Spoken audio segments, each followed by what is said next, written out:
একজন বিবাহিত ব্যক্তি যদি জেনা করে ফেলে, নাউজুবিল্লাহ, যে দেবর ভাবি শালিদুল্লাহ ভাই তোমরা শোনো, যদি বিবাহিত কোনো ব্যক্তি জেনা করে ফেলে, সে যদি খাস তওবা করে আল্লাহ পাকের কাছে, আল্লাহ পাক যদি তার সমস্ত গুনাহ মাফ করে দেন, তারপরেও যদি তার এই মামলাটা ইসলামিক কোর্টে চলে আসে, তাহলে তাকে রজম করতেই হবে, বেঁচে থাকার অধিকার নাই।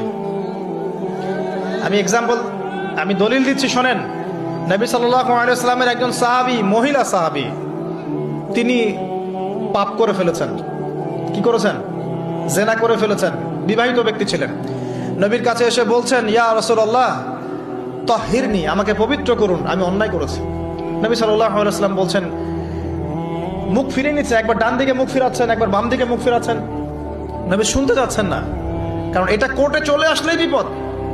নবীজি বলছেন, বাসায় যাও, বাসায় যাও, তওবা করো, আল্লাহর কাছে তওবা করো, আল্লাহ মাফ করে দিবে। বাসায় চলে যাও, বাসায় চলে যাও, তওবা করো, আল্লাহ মাফ করে দিবে।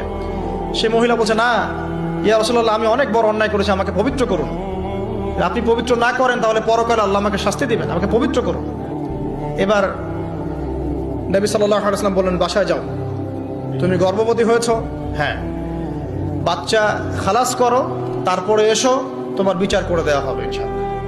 সেই মহিলা বাসায় ফিরে গেল, তওবা করতে থাকলো, তার গর্ভের সন্তান বড় হতে লাগলো। এক পর্যায়ে সন্তান জন্ম হলো।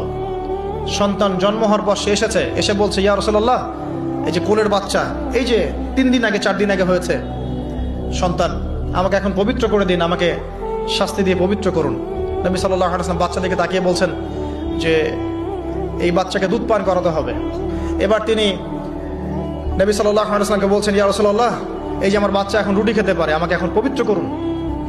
নবী সাল্লাল্লাহু আলাইহি ওয়াসাল্লাম একজন মুসলিমকে বললেন, এই বাচ্চার দায়িত্ব কে নিতে পারবে?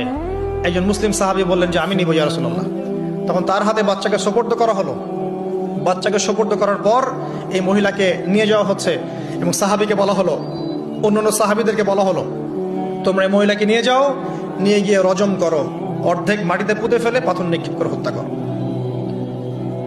এবার সাহাবীরা এই কাজ করছেন। খালিদ বিন ওয়ালিদ রাদিয়াল্লাহু আনহু, বিখ্যাত বীর সাহাবী, তিনি তখন মুসলিম হয়েছেন এবং অনেক যুদ্ধের নেতৃত্ব দিচ্ছেন। তিনি একটা পাথর নিক্ষেপ করেছেন। এই নিক্ষিপ্ত পাথরের আঘাতে রক্তের ফিনকি ছিটকে এসে খালিদ বিন ওয়ালিদ রাদিয়াল্লাহু আনহুর এই যে কাপড়ের মধ্যে পড়েছে। তখন খালিদ বিন ওয়ালিদ রাদিয়াল্লাহু আনহু তিনি বলছেন, ছি, আমার কাপড়ে একজন ব্যভিচারী নারী রক্ত পড়লো, এরকম একটা স্টেটমেন্ট তিনি করেছেন। তখন নবী সাল্লাল্লাহু আলাইহি ওয়াসাল্লাম রাগ করে বলেন, এ খালিদ, তুমি থামো। তুমি জানো এই মহিলা অন্যায়